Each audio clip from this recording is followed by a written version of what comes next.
Africa is a continent of endless potential and remarkable diversity.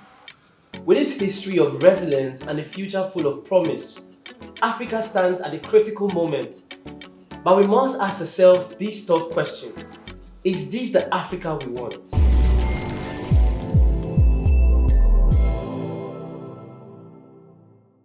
Welcome everyone to the Africa We Want series. I'm your host, Ene Sam Jr. And I couldn't be more excited as we explore this question. We'll confront the highs and the lows, the triumphs and the challenges. And you, our listeners, are the heart of this conversation. We want to hear your thoughts, your hopes, and your vision for the Africa of tomorrow. Before we get started, I want to invite you, our audience, to be part of this dialogue. What's one thing you wish you could change about Africa today? Share your thoughts with us in the comment section. And then don't forget to use the hashtag the Africa We Want. Today's theme is this the Africa we want? Leads us to examine our realities and our dreams for the continent. Are we headed in the right direction? Are we creating a continent where democracy, equality, and opportunities can thrive? We are joined by Mr. Wilson Senya, founder and president of the Wilkerson Group and the African Entrepreneurship Academy, an advocate for African development and a seasoned voice on Africa's future. Mr. Wilson, you're welcome. Thank you. Okay, we'll just ask a simple question just to water the ground. What's your take when you look around today's Africa? Do you see the continent we've been working towards? Do I see the continent we're working towards? I think Africa, number one, is not a country. Africa is a continent that has lots of countries. And the truth is that there are some countries on this continent that are moving forward. Some are retrogressing, some are also progressing. So the challenge comes when we try to mark all the African countries into one and describe it as one country. We are not yet there to describe ourselves as one country yet. So there are some countries doing amazing things on the continent, and they are doing these things. Their leadership is working towards their people's development. Infrastructure is getting there, and those countries are countries you would want to live in. So we cannot map the whole continent into the disposition that we are not doing well. Some countries are doing well, others are not doing well. And of course, the challenge is leadership. And if that leadership challenge is gettled or done away with, or we get better leaders, collectively we can become a better continent. Let's start by talking about democracy. We are seeing some African nations strengthening their democratic institutions, while others struggle with political challenges. What steps do you believe are crucial in securing democracy across Africa? And how can we ensure that the voice of every African is represented? The voice of every African is represented. Again, I think one of the challenges we have as a continent, as a people, is to actually know what type of leadership system works for us. Okay. I personally do not believe that a Western democratic system is still led for us and for our present circumstances. What do you mean by that? I think the present democratic system that we practice, which is a multi-party democratic system, and all these things that we do, I don't think they are really for us as a people in the present circumstances that we find ourselves in. If you look at the countries that are doing amazingly well on the continent, the leadership style is not what we call a typical democratic person would call democracy. Yeah. Yes, based on the Western style. Okay, so if you go to Rwanda has had Paul Kagame as president for so long, which in the definition of the Western democracy may not totally align with it. So I think, again, what we need to do is to carve our our type and style of leadership that we would need now. I'm making this point because if you look at the Western world and when they were in the stages where they were trying to develop, trying to carve out their own system and all those things, they did not really practice the democracy that we are practicing. Sure. Britain, the British colony, was ruled by the king and the queen. Yeah. And at that time, they did not have this kind of democracy that they have now. You see? So a time comes in a society's life, and I think the type of leadership it needs must be well defined based on the circumstances they find ourselves. Okay. I'll say the type of leadership we need in Africa now is not this multi-party, but we are already in it. So we just have to find a way of making do with Making it, it look better. and making it look better. Through this, we need good institutions, strong institutions, Yeah. but we also need very strong, decisive, visionary leadership. Okay. And I think that is what is lacking in most African countries. Strong, decisive, visionary leadership. And I always, let me use typical Ghanaian concept. I always say that we need a leader that has an Nkrumah head Okay. with a Rollins body. So visionary, longevity. Okay. That is the kind of leader we need in most African countries. And I tell you, things will happen. Okay, this brings us to an even tougher question. Economic power.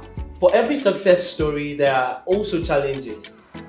Poverty undermines progress, but there are stories of change across the continent.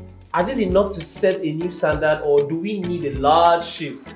Maybe a significant focus on entrepreneurship and business development?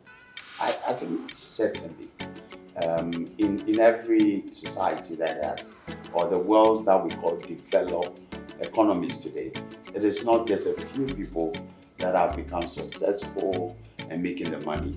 I think generally it affects a larger percentage of the society. Okay. So the goal is to empower everyone Okay. to become economically better. Better. I think that should be the goal. However, it's still connected to leadership. Yeah. It's leadership that's going to drive this change. So the call is to have, like I said earlier, a strong, decisive, visionary leadership. And that is what Africa, I think, is calling for.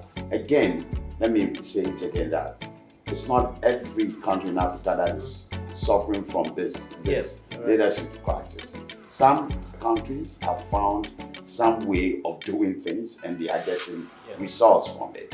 Others are struggling, especially in the western part of the continent, where we belong to, Ghana, Nigeria, etc. That is where the challenges are. Again, because we are trying to be what we call the Western democratic states, which is not working for us. So until we find that niche, we find that very strong, decisive, visionary leader, it's going to be very difficult to be able to achieve that economic empowerment that we dream of for this continent. So the two things are very much connected. Leadership is connected to economic empowerment, and economic empowerment is not just about a few people becoming millionaires or billionaires. It's about spreading it to the larger number of the population. And I think that should be the goal for Africa, and that is what we want on this continent. We will get there. We will get there. Now, let's take a quick break with a question for you, our listeners or our watchers.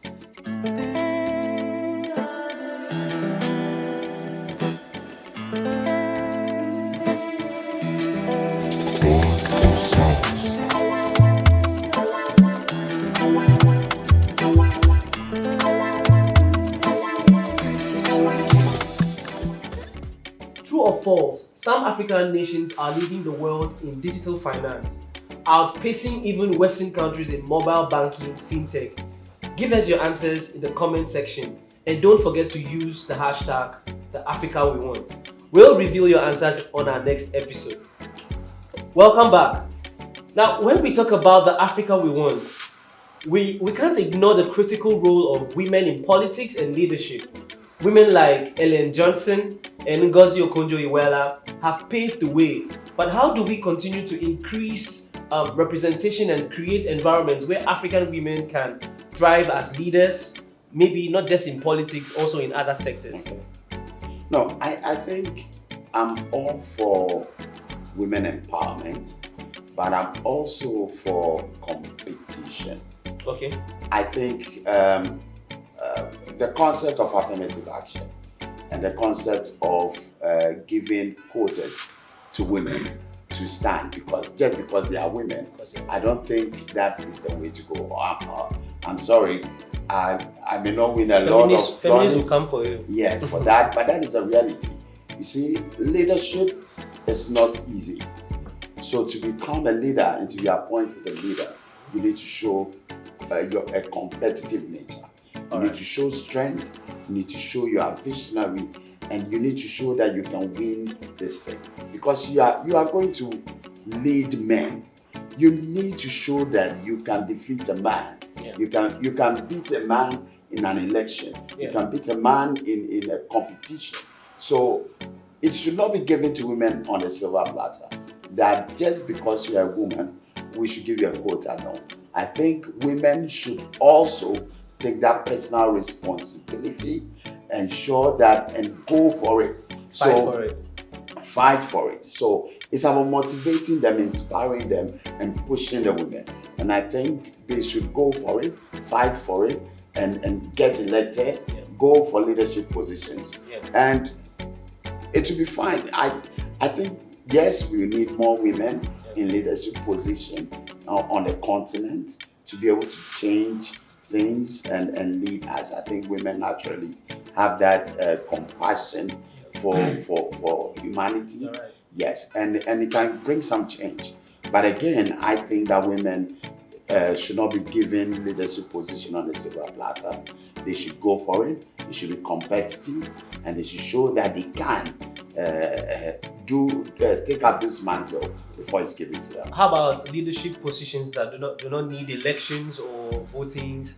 I mean, like the likes of Ellen Johnson and Ngozi Okonjo-Iweala, who rose to that position by merit. Ellen Johnson became a president. Yeah. So that was elected. Yeah. Ngozi became a finance minister.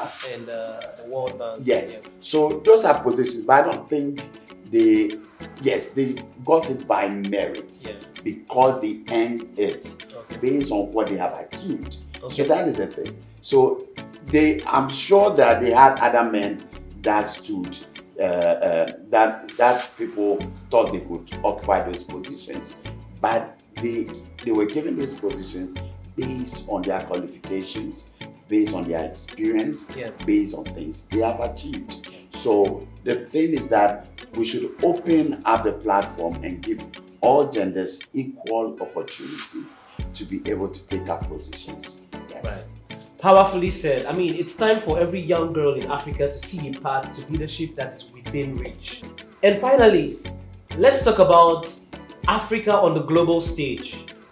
The continent's relationship with world powers, be it China, the US, or Europe, are often complicated. How can we strike a balance, making sure that our partnerships are mutually beneficial without compromising our sovereignty? I know this question, I wish I had a Nigerian here too. Or one of the leaders in the Nigerian politics to answer. No. The kind of relationship we have with the world powers and the kind of leaders we have today, it would be difficult for us to say we are, we are going to be in a position where we can have our say. Because our hands are fully in their mouth. We are fully dependent on them. We are so much indebted to the Western world. China, we are so much indebted to China. Now Russia is now caught in a lot of African countries. And I think it's going to take lots of work for us to get out of the palms of the Western world and the Chinese. Okay. But again, like I said, leadership, strong, decisive leadership, I think is the solution to our challenges. And as for our ability to move out of the Western world and deal with them on equal basis, that is virtually impossible now, because now we owe them so much.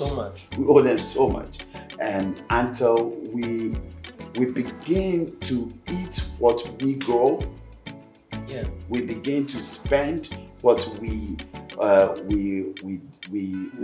make ourselves, it's going to be very, very difficult. So we are a continent that is not too productive, and we are not making enough, we are not exporting enough, we are not generating enough, we are not building, we are not producing, until we start reversing the gear and start producing. We start growing things. We focus on the essentials: food, housing, healthcare, education. Until we get leadership that focuses on these essential things for the people in Africa, it's going to be very difficult for us to get ourselves out of this burden from that we are putting on ourselves, this debt we are putting on ourselves, and the dependency on them. I remember our president in Ghana, there was this cliche, this thing the Ghana Beyond Aid did not last. We still went back to IMF, and we still begging our bilateral. And the amazing thing is how we celebrate that we've gone for a loan. We celebrate that we've gone for more debt. We celebrate that we have been given an IMF deal, and it's a shame to me personally. It's a shame. It's a serious leadership crisis when you have leaders that are not looking inward and to see what can we do and stop borrowing. What can we do to raise funding? We are so blessed as a continent, especially when it comes to resources, that it's a shame for us to go out there begging for alms, and the amount sometimes we beg for is so shameful. Thank you, Mr. Wilson, for all your insights, and to all our listeners for joining in on this discussion virtually. Remember, this podcast is more than just a conversation. It's a movement. Until next time, stay informed, stay involved, and stay inspired. The future of Africa is in our hands. Goodbye for now.